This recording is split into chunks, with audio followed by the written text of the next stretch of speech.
دوستو، کہتے ہیں کہ ایک آدمی نے شادی کر لی تو اس کو بیگم نے کہا کہ چونکہ میں عالمہ ہوں اسی وجہ سے ہم شریعت کے مطابق زندگی بسر کریں گے۔ وہ آدمی اس بات سے بہت خوش ہوا کہ چلو اچھا ہے کہ بیگم کی برکت سے گھر کی زندگی تو شریعت کے مطابق گزرے گی۔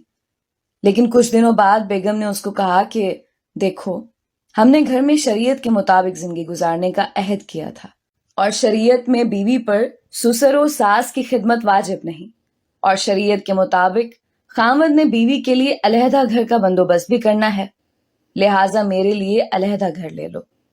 وہ آدمی بڑا پریشان ہوا کہ علیحدہ گھر لینا تو کوئی مسئلہ نہیں، لیکن میرے بوڑھے والدین کا کیا بنے گا؟ اس پریشانی میں وہ شہر میں ایک مفتی دوست کے پاس مدد کے لیے پہنچ گیا کہ مفتی صاحب کچھ میری مدد کرو، میں تو پھنس گیا ہوں۔ مفتی نے کہا کہ بھائی، بات تو وہ ٹھیک کرتی ہے۔ اس آدمی نے اس کو کہا کہ میں آپ کے پاس اس مسئلے کے حل کے لیے آیا ہوں، فتویٰ لینے نہیں۔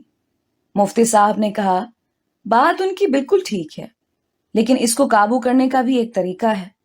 وہ اس طرح کہ ابھی سیدھا جا اور بیوی کو بتا کہ شریعت کی روح سے میں دوسری شادی بھی تو کر سکتا ہوں، لہٰذا میں دوسری شادی کر رہا ہوں اور وہ میرے والدین کے ساتھ رہے گی، ان کی خدمت بھی کرے گی، اور آپ کے لیے علیحدہ گھر لے لیتا ہوں، آپ وہاں رہیں اور میری دوسری بیوی ادھر رہے گی۔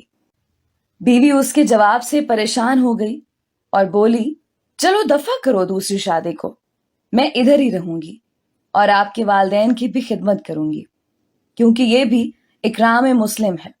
بہنوں، یہ بات یاد رکھو، اسلام میں اگر شوہر کے والدین کی خدمت بیوی کے ذمہ نہیں، لیکن اگر بیوی سعادت سمجھتے ہوئے ان کی خدمت سر انجام دیتی رہے تو رب کی طرف سے بیوی کو اتنا اجر اور صلہ ملتا ہے کہ ساری زندگی سنور جاتی ہے۔